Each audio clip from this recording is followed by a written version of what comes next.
아멘. 여러분 우리 주변 우리 성도님들 축복하는 시간 갖겠습니다. 축복합니다. 잘 만났습니다. 은혜 받읍시다. 그리고요, 네, 감사합니다. 오늘은 대림절 1주는 깨어 준비하고 기다리는 기간. 이게 오늘 메시지 말씀 주제입니다. 대림절 첫 번째 주는 깨어 준비하고 기다리는 바로 기간이다, 이런 제목인데요. 사람들이 보는 세상의 달력은 아직 한 장이 남았습니다. 12월 달, 오늘 28일인데요 며칠 더 있으면 이제 12월 달이 됩니다. 그러면서 1월 달로 시작해서 12월로 한 해가 이제 맞춰집니다. 근데 교회력은 회기로 말하면은 작년 2020년 12월 달부터 2021년 11월 말까지가 재정부부터 모든 회계 결산입니다. 교회력에 맞춰서 그랬죠.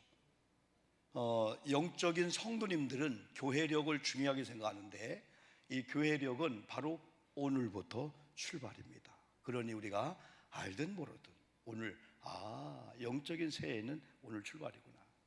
성탄절 12월 25일 전 이제 4주, 넉주를 대림절 기간이다. 그래서 대림절 첫 번째, 둘째, 셋째, 넷째가 성탄주일이면서 성탄절이 있는 그런 주간입니다. 이 대림이라고 하는 의미 혹은 강림이라는 의미는 대자는 기대한다, 림자는 임하다, 임재하다. 강림도 역시 임재해야 한다, 그걸 기다리고 준비한다 라는 의미가 있습니다. 우리 크리스찬들은 준비하면은 우리가 보통 두 가지, 넓게 세 가지를 생각하죠. 첫 번째는 성탄하신 예수님을 맞을 준비하는 거죠. 두 번째는 다시 오실 예수님의 이 재림을 우리가 준비하는 거죠. 세 번째가 중요합니다. 나의 별세, 세상을 떠나는 별세 임종 혹은 소천받았다, 하나님이 나를 불러가셨다라고 한 그걸 준비해야 되는데, 연세가 많이 드신 분이라고 꼭 준비해야 되고, 젊은 사람은 나는 아직 건강하니까 전혀 아닙니다. 요즘은 21세기를 살면서 사실은 너무나 완벽하고 AI 시대잖아요. 드론 택시가 나올 정도고 희한한 그런 세계임에도 불구하고 여러분, 와이파이 하나 끊어지면은 올스톱됩니다. 저는 월패드가 뭔지 몰랐어요. 하도 뉴스에 나오기 때문에. 여러분 아파트에 그 홈 그거 있잖아요. 그게 여러분 감시를 하고 있다는 걸 아셨습니까? 네. 그걸 해킹하면은 여러분 쏘고 있는 모든 안방, 모든 것들을 누가 다 들여보고 있는데 하루 종일 보는 것이 700만 원에 팔린다고 합니다. 이게. 그래서 많은 사람들이 다 그걸 테이프로 다 막아놓은, 상상도 못한 일이잖아요. 지금 그런 시대예요. 우리 통장 다 빼갈 수 있잖아요. 엘리베이터가 지금은 50층까지 있습니다만은 여러분, 어느 순간 전기가 나가버리면은, 물론 한동안은 발전기로 할 수 있겠죠. 가스가 나간다든지, 한전에서는 이런 거는, 이 너무나 완벽한 시대 속에서도 한 번에 무너질 수밖에 없는 그런 중에 우리는 많은 또 우리가 조심하지만은 위협을 당하고 있는 때에 우리는 다시 한번 오늘 밤이 내 생명의 마지막이라면은 우리가 대림절 기간 동안에 큰 라인에서 세계를 생각하는 거죠. 그러면서 우리는 이 대림절 기간 동안에 첫 번째는 성탄의 예수님을 보내시고자 계획하시는 하나님 마음을 알아가는 기간이 대림절 기간이다. 우리가 하나님을, 아버지를 많이 알지만은요, 여러분 원래 하나님께서 에덴 동산을 창설하시고 많은 이제 창조를 하시고 우리 인간에게 창조한 다음에 다 다스리고 정복하라고 했어요. 다 줬어요. 근데 그만 죄가 들어왔어요. 행복했던 이 에덴 동산이 이제는 죄에 있는 상태로는 거의 머물 수가 없기 때문에 죄인인 인간을 쫓아냅니다. 그게 창세기 3장 22절 보면은 여호와 하나님이 이르시되 보라, 이 사람이 아담과 하와입니다. 선악을 아는 일에 우리 중 하나같이 되었으니 그가 그의 손을 들어 생명나무 열매도 따먹고 영생할까 하노라 하면서 하나님이 걱정하셨습니다. 죄를 졌기 때문에. 23절에 보면 여호와 하나님이 에덴 동산에서 그들을 내보내어 그의 근원이 된 땅을 갈게 하시니라. 24절 보니까 이같이 하나님이 그 사람을 쫓아내셨다. 화면에 나왔죠? 여호와 하나님이 에덴 동산에서 그를 내보내어 그의 근원이 된 땅을 갈게 하시니라. 24절 한번 읽어볼까요? 여러분 같이 시작. 이같이 하나님이 그 사람을 쫓아내시고 에덴 동산 동쪽에 그룹들과 두루두른 불칼을 두어 생명나무의 길을 지키게 하시니라. 전의 성경은 화염곰이라고 했어요. 이제는 아담과 하와가 죄가 없을 때는 마음껏 누렸던 에덴 동산이 죄를 짓고 난 다음에는 벌을 받게 되는 거죠. 징계와 벌을 받으면서 쫓김을 받으면서 이제는 마음대로 들락날락 하지 못하도록 화염검. 오늘 여기 성경은 여러분 이렇게 표현했죠. 동쪽의 그룹들과 두루도는 불칼을 두어 생명나무의 길을 지키게 하시니라. 더 이상 에덴 동산은 죄인은 누구도 들어갈 수 없도록 만들었습니다. 이게 하나님의 아픔이었어요. 내 백성이 마음껏 하나님 품 안에서 하나님과 함께 여러분 죄를 짓지 않고 행복한 삶을 누려야 될 인간들이 그만 죄를 짓고 쫓아낼 수밖에 없는 이 하나님의 이 아픔. 그럼에도 불구하고 하나님의 마음은 인간들을 긍휼히 보시는 마음을 가지고 있었어요. 그럼에도 불구하고 죄에 대해서는 반드시 대가가 있다는 거. 죄를 지으면 반드시 벌이 있다고 하는 거. 그래서 예수님을 보낼 계획을 하시고 예수님에게 죄를 다 뒤집어 씌워서 예수님이 구세주로 오셔서 대속제물로 죽게 하는 이것을 통해서 죄를 지으면 벌을 받는다. 반드시 갈라디아 6장 7절부터 시문대로 거둔다는 거예요. 죄의 쓰라린 추수가 얼마나 무서운지 때로는 부모 대 안 되면 자손 대 엄마 왜 우리가 안 되죠? 엄마 아버지가 뿌려놓은 죄가 있기 때문에 그렇죠. 이게 무서운 거죠. 우리 믿음의 사람은 도울 방백 힘도 없는 사람을 두려워하지 말고 의지하지 말라. 시퍼렇게 살아계시는 하나님을 의식하면서 사는 크리스찬들이 얼마나 여러분 정직하고 아름답겠습니까? 세상 사람들도 하나님이 주신 기본에 이 양심이 있기 때문에 2011년도 김제에 굴착기를 가지고 여러분 이렇게 하루하루 먹고 사는 분이 누구네 집 마늘밭을 갈다가 뭐가 걸렸어요. 나중에 보니까 돈이었어. 5만 원짜리 22만 장. 얼마쯤 계산해 나와요? 아파트 10층 높이 싸니까 얼마였을까요? 110억이었어요. 바꿔 생각해 보세요. 아무도 모릅니다. 누군가 땅에 묻어놓은 거예요. 두려워서 무서워서 어쩔 줄 몰라 하는데 누구의 형제들이 누나하고 형제들이 서로 이상한 돈을 모아서 감춰놓고 서로 감시하다가 남자가 감옥 갔는데 누나가 조금 파다 썼대. 근데 나중에 그걸 알고 누나가 내가 훔쳐갔다고 하면 안 되니까 굴착기 아저씨가 훔쳐갔다고 누명을 쓰고 있는 거예요. 그래서 이분이 그때 경찰에 신고해서 아닙니다. 그게 최근에 뉴스에 막 나오고 있는 거예요. 제주도에서 지난번 우리가 보았죠? 서울에서 김치 냉장고를 샀어요. 다 낡은 거.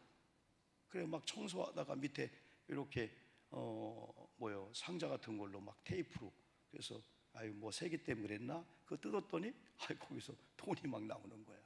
얼마가? 1억 이상 돈이 나온 거야. 이분이 고백할 때 그 순간 솔직히 입마이 포켓할까 그런 마음이 왔대요. 그런데 한쪽에서 야 내가 1억 좋지 쓸 곳 많지 그러나 평생의 죄의식을 가지고 도둑놈의 그 마음으로 그 순간 딱 울면서 신고했다는 거죠. 몇 프로가 이제 오겠지만 세상 사람들도 기본적인 양심을 가지고 사는 것은 벼락 맞을지도 모른다. 내가 이런 죄를 지으면은 평생에, 그래 뺑소니 해가지고 상해 입힌 자가 자수하는 건 감옥 간다 할지라도 평생에 남들은 모르지만은 못 살죠. 여러분요, 우리 하나님의 사람들은 이렇게 아담도 하와도 죄를 지니까 벌을 주는 거예요. 그런데 하나님의 은혜는 사람이 지은 죄보다도 하나님이 우리를 사랑하는 그 사랑이 크기 때문에 하나님의 그 사랑을 독생성자 예수 그리스도를 보내시고 죽게 하기까지 우리를 구원코자 하는 하나님의 마음으로 바뀝니다. 그래서 죄를 지으면 정죄를 받고 저주를 받아야 되는데 우리 대신에 예수님을 보내셔서 예수님의 십자가에 죽게 함으로 말미암아 우리의 모든 원죄를 예수님께 뒤집어 세운 거예요. 나무에 달린 자마다 저주받았다 그랬죠. 예수님이 죄는 없으셨는데 우리 죄를 대신해서 우리 예수님이 여러분 저주를 받게 된 거죠. 이것이 하나님의 마음입니다.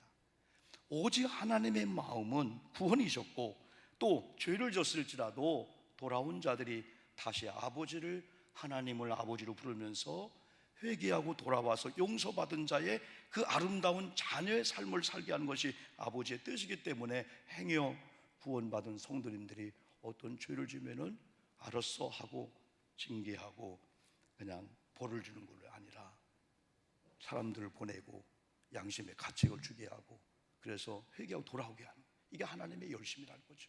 하나님은 한 번 택한 저와 여러분들이 어떤 실수했다고 어떤 죄를 졌다고 그냥 형벌을 때리는 그런 잔인한 하나님이 아닙니다. 하나님의 열심은 찾아가는 겁니다. 너는 내 사람이야, 돌아만 와, 회개만 해. 아버지가 자녀가 어떤 선을 넘었다 할지라도 아버지 용서해 주옵소서, 돌아오기를 바라는 아버지지 그걸로 절규하고 호적파가라 그런 아버지가 없듯이 우리 하나님은 우리가 지은 죄보다도 하나님의 사랑이 큰 줄 믿습니다. 다만 성령을 회방하고 성령을 근심시키는 건 용서를 안 해준대요. 이건 여러분이 잘 알고 있어요. 무엇이 성령을 회방하고 성령을 근심시키는지 그를 선 안 넘고 그 모든 것들은 구원받은 우리가 하나님 물두멍 사건처럼 용서해 주옵소서 하면 주님이 보혈의 피를 한 방울 뚝 떨어뜨리면서 그래 너 죄보다 내 사랑이 크지, 그래 회개하는구나, 용서해 줄게. 이 하나님 아버지의 이 마음들, 이걸 우리가 한 주간 동안 대림절 기간 동안에 죄를 졌음에도 불구하고 구원코자 하는 하나님의 마음, 아파하는 하나님의 마음, 하나님의 이 큰 사랑을 우리가 한 번쯤은 기억하면서 알아가는 그런 주간이 바로 이런 대림절 기간입니다. 두 번째는 그럼에도 불구하고 하나님의 이 계획 속에 순종하시고 이 땅에 내려오시는 예수님의 그 마음, 예수님의 마음. 하나님께서 이 어마어마한 계획을 했는데 예수님이 죽어야 되는 거예요. 십자가 고통이에요. 예수님은 인간의 몸을 입고 왔기 때문에 우리가 당하는 수치, 수모, 아픔을 똑같이 느끼는 거예요. 하나님이시지만은 인간이셨단 말이죠. 그런데 예수님께서 아버지의 계획에 순응하는 걸 보면 예수님을 성경은 이렇게 표현했어요. 유순하다, 온순하다, 착한 성품을 가졌다. 이게 예수님의 마음이에요. 예수님이 성전에 들어가서 예배 기능을 잃어버리고 도무지 예배 관심 갖지 않고 장사에 관심 있는 그 상을 들러엎고 높은 채찍으로 막 주님의 때렸던 그 주님의 그 마음은 주님이 나쁘다는 표현이 아니죠. 만민이 기도한 내 집을 장사의 소굴로 만들었구나. 하나님은 이 성결과 이 정결의 필요성을 느꼈기 때문에 그렇게 해서라도 고쳐 성전을 쓰겠다는, 여러분 그거죠 여러분요.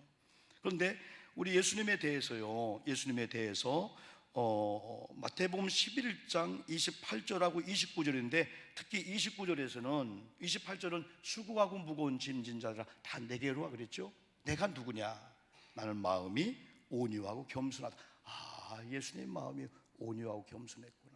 이 대림절 기간 동안에 하나님의 계획에 순종하신 예수님, 온유를 배울까요? 예수님의 겸손을 한번 배우는 기간으로 할까요? 이사야 40장 11절, 이사야는 예수님의 메시아 예고를 하는데 예수님보다 600년 전에 이 땅에 오신 선지자 중에 선지자였어요. 그가 입을 열어서 40장 11절에 이렇게 기록했는데, 이것은 여러분 같이 한번 화면 나오면 읽어봅시다. 한번요. 이사야 40장 11절. 그는 시작. 그는 목자같이 양떼를 먹이시며 어린 양을 그 팔로 모아 품에 안으시며 젖 먹이는 암컷들을 온순히 인도하시리로다 할 때, 여기서 온순히 인도한다는 거예요. 노끈을 가지고 채찍을 가지고 우욕을 하면서 너희 젖 먹어, 너 새끼 안 낳아? 너 나 안 따를 거야? 마지못해 따라가게 하는 그런 분이 아니라는 거예요. 옛날 저는 가끔 조카를 본다든지 우리 딸을 가끔 신방하다가 제 아내가 맡기면은 때는 우욕됐어요. 너 이거 빨리 먹어. 우유 이만큼 빨리 50ml 중에서 몇 ml 먹어야 돼요. 이거 안 먹으면 내가, 어떤 경우 내가 먹기도 했어요. 이렇게 내 목사님 자녀 내가 많이 봤거든요. 이런 얘기하면 그렇지만은요, 만숙교회 성중경 목사님이 저희들 그 시골에 금식기도 40일 3번씩 하시면서 전수하님으로 오셨을 때, 지금 만숙교회 성요한 목사님, 성미라 집사님, 미국에서 목회하는 성요셉 목사님이 여러분 아주 어릴 때예요. 영보가 그래, 우리 애들 보고 있어라, 신방 갔다 올게. 그때는 너무너무 교회를 자주 갔어요. 탁구를 치기 위해서 교회 갔고, 또 중요한 것은 사모님이 항상 빵을 줬어요. 우리 엄마는 한복하니까 뭐 제대로 얻어먹는 게 많지 없잖아요. 교회만 가면 그냥 영복이 왔구나, 그래 우리 요한이하고 잘 놀고 있어라 그러면서 빵틀이 있어요. 옛날 연탄에다가 뒤집었다가 하는 빵, 아주 빵, 강냉이 빵 같은 거, 그걸 가지고 넣어 먹고, 그리고 또 이 우유 면밀히 해놨으니까 매시에 먹여라. 지금 요한이 목사님 그런 얘기하면 웃긴 얘기할 거예요. 저는 그때만 해도 목사님을 하나님으로 알았어요. 목사님의 자녀를 하나님의 아들로 알았어요. 얼마나 조심하지, 얼마나 조심. 정직하게, 진실하게. 빵은 내가 먹고 우유는 먹이고. 그 어느 날 우유를 안 먹는 거예요. 그 사모님 오시면 어찌 안 먹었냐 할까 봐서 제가 몇 번 빨아먹은 적이 있습니다. 애들 우유를. 사랑하는 성도 여러분, 우리 예수님은 위협하고 억압을 주는 분이 아니고, 오늘 성경에 정확하게 말씀했어요. 어떻게 했어요? 목자같이 양떼를 먹이시되 어린 양을 사랑의 팔로 쫙 모아주는 거야. 그리고 품에 안아주는 거야. 하나님께서 우리 성도님들을 이렇게 편안하게 품으로 안아준다고 하는 것이 신명기 1장 31절 보면은 암탉이 병아리를 품음처럼, 이야, 짐승들, 새들, 조류들 알라놓고요, 뱀이 와서 그걸 보호하려고요 목숨을 걸고 알을 품고요, 나중에 새끼 낳아서 얼마나 위협당합니다. 이야, 진짜 모성애, 엄마의 모성애가 이런 새나 이런 애완견에 있는 걸 볼 때, 이야, 대단하다. 그때 암탉이 병아리를 품음처럼, 그게 히브리어로 네사아카란 그 히브리 말이에요. 이건 최적의 최고의 편안함. 아마 병아리들은 독수리 위협이 있어도 엄마까지 낳고 간다 할지라도 엄마 품에 있을 때는 최고의 그냥 이야, 안전하다, 최고 편하다. 이렇게 하나님이 우리 인간을 이렇게 안아주려고 했는데 신명기 1장 41절은 그걸 해치고 나갔다는 거예요. 싫어요 하고 나갔다는 거예요. 이게 죄에 대해서 우리에게 말씀해 여러분 주고 있는 거죠. 이사야 53장 2절에서는 참, 53장은 진짜 예수님에 대한 이사야가 멋있게 표현했잖아요. 그 중에 2절은요, 그는 주 앞에서 자라나기를 뭐라 했어요? 연한 순 같고. 연한 순. 우리 주한이가 건드리면 부러지는 거야. 밟으면 그냥 꽃처럼 짓밟히는 거야. 예수님은 악하고 싸납고 힘있는 장군의 어떤 그런 모습보다도 연한 순 같고 흠모할 것도 없는 그런 모습으로 오셔서 인간을 구원하기 위해서 여러분 죽으시는데, 그때부터 그분은 나의 만왕의 왕이요 만주의 주가 되는 능력의 하나님으로 역사한다는 그 이사야 말씀을 통해서도, 예수님은 온유하고 겸손하고 유순하고 그리고 연한 손 갖고 우리를 온순하게 인도하시는구나. 십자가 지시기 전 겟세마네 동산에서 예수님께서 그 무서운 십자가 앞에서 한번 요청합니다. 하나님, 할 수 있다면 이 잔을 내게서 멀게 하옵소서. 그러나 내 원대로 마시고 아버지의 뜻대로 하소서. 온유하신 예수님의 모습입니다. 유순한 예수님의 이 모습입니다. 예수님의 마음은 곧 아버지 하나님의 마음이었습니다. 그 마음은 아버지의 사랑으로 가득했습니다. 특별히 우리가 대림절 기간은 이렇게 예수님, 하나님 마음을 가지신 예수님, 죽기까지 순종하신 예수님, 그런 예수님이 오 목사 내게로 와. 너 수고했구나, 아프구나, 힘들었구나, 무거운 짐 내게로 와 맡겨. 그러면 쉼을 얻을 거야. 근데 나는 온유하고 겸손하니까 내게 와 배워라. 너도 온유해야 된다. 너도 유순하고 너도 겸손해야만이 바로 하나님의 사람으로서 쓰임 받긴다는 거죠. 세 번째는 거룩한 기다림의 기간이 이 대림절 기간입니다. 오늘 본문 말씀을 보면은 깨어 준비하고 있으라, 이 메시지입니다. 왜? 생각지 않은 때에 예수님이 오실 수 있다는 거예요. 항상 문을 두드리면 금방이라도 열어줄 수 있는 사람처럼 항상 깨어 준비하는 거죠. 언제 오실지도 모르지만은 항상 맞이할 준비를 하라는 거죠. 내 생명, 첫 성탄에 기다리는 주님의 그 마음, 또 다시 오실 예수님을 내가 맞이할 준비를 어떻게 해야 되나? 심지어는 2경이나 3경일지라도 어느 손님이, 어느 주인이 갑자기 2경에 찾아와요, 3경에 찾아와요. 여러분, 우리는 1시, 2시, 3시지만은 유대인들은 때로는 로마식으로, 유대인식으로 이렇게 표현했는데 1경, 2경, 3경이 있는데 1경은 3시간 단위로 해가 지는 그때쯤 오후 6시부터 9시까지가 1경입니다. 1경. 2경은 9시부터 자정 12시까지죠. 3경은 자정 12시부터 새벽 3시까지입니다. 어떻게 보면은 1경 정도는 깨어 있을 수 있어요. 그러나 2경 정도는 잘 수가 있어요. 그래도 깨울 수 있어요. 그런데 3경은 거의 고단하고 피곤한 잠을 잘 때입니다. 아마 사람이 최고의 숙면 시간이 3시부터 4시가 되지 않을까요? 왜 하나님이 4시부터 새벽 기도하게 했을까? 하나님이 왜? 가장 숙면할 시간에, 아주 황금 같은 시간에. 그런데도 하나님은 고단하고 가장 숙면해야 될 시간을 하나님 앞에 반납하듯이 희생시키며 새벽 기도한 성도님들의 이 건강이라든가, 새벽에 어머님의 눈물을 통해서 자녀들의 메마른 그 산성체질 같은 이런 자녀들의 마음에 알칼리성이 되어서, 야, 너희들 갑자기 부드러워졌냐? 에? 여러분, 진정한 효도 중에 하나는 어떻게 보면 부모님을 잘 해드릴까 그렇지만은 잘 사는 게 효도 중에 하나잖아요. 동기간들, 형제들이 서로 양보해주고 서로 잘 사는 거예요. 그게 진정한 효도가 아니겠어요? 새벽마다 기도하는 엄마. 어떻게 보면 하나님은 최고의, 최선의, 최대의 가치를 원하시는 것 같아요. 우리 하나님은 그걸 원하시는 것 같아요. 때로는 이렇게 2경일지라도 3경에 갑자기 주인이 온다 할지라도 마치 문을 두드리면 금방이라도 열어줄 정도로 준비하고 깨어 있어라. 이게 오늘 바로 말씀입니다. 그리스도인들을 아까 말씀한 대로 이미 성탄하신 예수님을 지금 오신다면 우리 주님이 마구간 같은 곳에 오실까?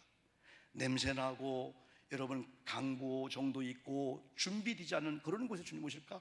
재림의 주님은 그런 교회, 그런 심령 가정 오지 않습니다.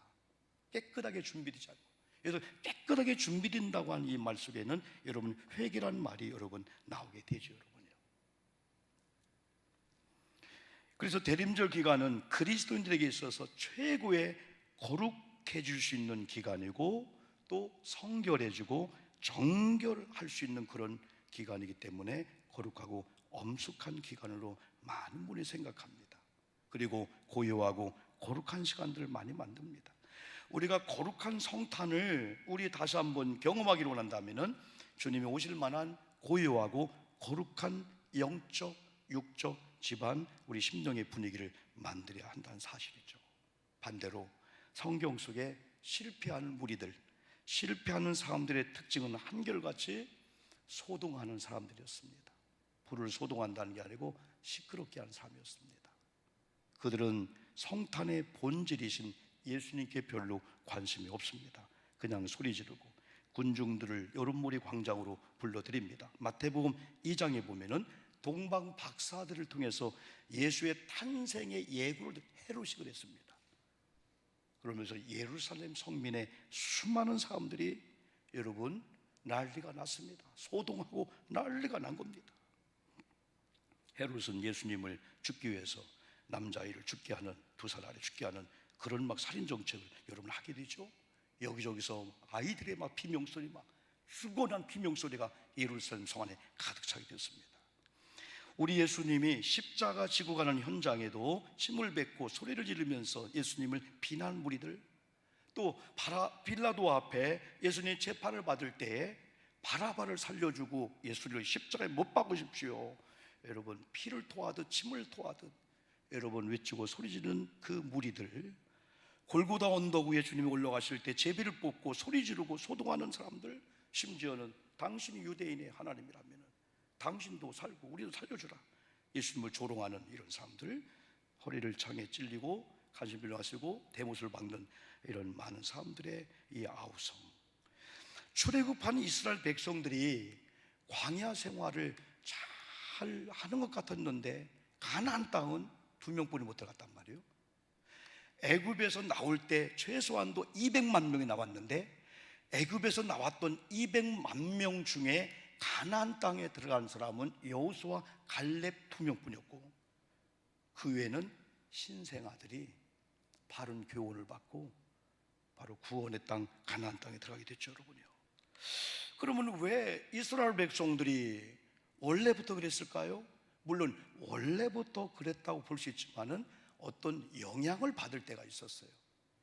이스라엘 백성들이 애굽에서 나올 때에 이스라엘 백성들만 나온 게 아니고 애굽인도 아니고 이스라엘도인이 아닌 잡족들이 따라 나오게 된 거예요. 이 잡족들이 따라 나오면서 같이 유대인처럼 이스라엘 백성들처럼 그들이 광야 생활을 같이 하게 된 거예요. 그런데 놀라운 것은 죄를 져도 이스라엘 백성은 하나님의 아버지입니다. 기본의 양심이 있습니다. 그리고 내 잃어버린 조국 땅, 무너진 여러분 그 예루살렘의 그 성 빨리 가서 그런 마음이 있고 가나안 땅에 들어가고자 하는 그 열망이 여러분 그들이 있잖아요. 바벨 포로 생활 때는 그랬고 또 광야 생활 속에는 가나안 땅에 들어가자 하는 그 일념을 가지고 믿음 생활을 어느 날 갑자기 민수기 사건처럼 원망, 불평, 원망, 상상도 못하는 거예요. 잡족들, 이들은 왜 그랬을까요? 내 나라도 없어요, 내게 아니에요, 이것저것이니까 맘대로 나눠주세요, 맘대로 모아세요. 자, 그러면 우리가 솔로몬이 왕이 되고 하나님의 지혜를 얻은 다음에 재판을 하게 되었을 때 그 재판을 할 수밖에 없는 그 재판 고수권이 뭐였었어요? 두 여인이 자녀가 있었는데 둘이 같이 사다가 하나가 죽었어요. 애기 하나가 깨보니까 죽은 아이의 엄마가 살아있는 아이가 자기 거라는 거야. 바꿔치기 했나 봐. 아마 서로 자기 거라는. 아니에요, 우리 아들이에요. 여기 주한이 같은 우리 아들인데, 예? 그럼 가져요. 그럴 부모가 어디 있어요, 여러분들이요. 그런데 나중에 그 여인이 내 아이인데 내 아이가 아니라고 합니다. 여인 주라고 합니다. 왜 그랬을까요? 좋다. 엄마는 둘인데 아이는 하나다. 서로 내 엄마 내 아이라 한다. 그러면 좋다. 오늘 내가 왕으로서 결판된다. 칼을 갖고 와라. 둘을 하라. 잘라라. 나로 갖자. 그때에 진짜 엄마가 아닌 사람은 내게 아니니까 자르세요. 지혜롭습니다. 그러나 진짜 엄마 아닙니다. 내 아이가 아닙니다. 여러분, 대한민국이나 여기 광야 생활이나 이 잡족들 관계 보면은요, 잡족들은 내게 아니에요. 가지고 뭐 이판 사판 뭐 그냥. 근데 진짜 주인의식한 사람들은 이걸 넘어서 결국은 우리나라가 어려워지는 건데, 우리 공동체 어려워지는 건데, 성경적인 시각을 보고 아까 주님의 온유 쪽으로 가야 되는 거예요. 내가 졌어요. 내가 잘못했어요. 내 아이가 아닙니다. 그래서 하나님이 결국은 여러분 해결해 주지 않습니까? 여러분, 우리가 거룩한 주님의 탄생을 여러분 기다리는 대림절 기간을 첫 번째 이렇게 맞이하면서 한번 우리가 이걸 생각해 보자. 앞으로 계속 설교할 건데, 하나님의 지시를 받은 거룩한 천사들이 소동했을까요? 어떻게 내려왔을까요? 여러분, 들녘에서 양을 치던 목자들이 천사를 통해서 예수님 탄생 소식을 들었을 때 소동했을까요? 여러분, 예수님의 탄생을 처음에는 거부했다가 받아들인 이 누구예요? 요셉과 이 마리아가 막 소동했을까요? 모세가 애굽에 태어났을 때 바로가 사내 아이 다 죽이라는 거예요. 다른 사람은 다 물에 뛰고 막 죽였어요. 그리고 잡혀서 막 죽였어요. 그런데 모세 어머니 요게벳은요 3개월 동안 숨겨 키웠을 때 소동했을까요? 조용히 해, 울면 안 돼, 조용히. 요게벳의 마음이 하나님 마음이 아닐까? 주님 마음이 아닐까? 나중에 나이를 감가 갈대숲에 상자 욕청을 발라 버려 그게 이제 바로의 공주의 자녀가 된 계기가 되었습니다만, 성경의 위대한 사건 속에서는 정중동, 동중정이라고 때로는 조용한 가운데 강력한 힘을 내게 하는 이 그런 일들들. 아무래도 성탄절 여러분 이 찬송의 109장이 가장 많이 불린 찬양 아닐까요? 고요한 밤 거룩한 밤 어둠에 묻힌 밤 주의 부모 앉아서 감사 기도할 때, 어떻게 보면 참 대림절 기간에 소리를 질러서 찬양하지 말라는 게 아니죠. 우리 마음속에 야 주님이 오실 길을 준비하자, 주님이 오신대 하면서 우리의 거룩하지 못한 것들을 우리가 자꾸 비껴내고 거룩한 모습으로, 그리고 그런 마음을 이 분위기를 만드는 게 여러분 중요하다고 볼 수 있습니다. 여러분, 우리들의 모습을 한번 마지막 돌이켜보면요, 성탄절 4주 이 대림절이 연례적인 행사 정도는 아니겠죠. 행사로 여긴다면 우리도 그냥 주인공 상관없이 소동할지 몰라요. 교회는 예수님의 채찍을 들었던 도무지 예배에 관심이 없고 오직 장사에만 관심이 있던 그때 책망받던 그들처럼 가면 안 되겠죠, 여러분들이요. 그래서 대림절 기간은 아까 계속 말씀드린 대로 어떻게 보면 깨끗하게 정결하게 이렇게 거울을 보면서 아이고 삐뚤어졌구나, 회개가 얼마나 중요한지. 하나님 우리에게 회개의 은혜를 줬는데요, 누가복음 13장 3절하고 6절 보니까 너희도 만일 회개하지 아니하면 망하리라, 이와 같이 실로와 망대 사건이에요. 정죄하지 말라, 너도 회개하면 망한다.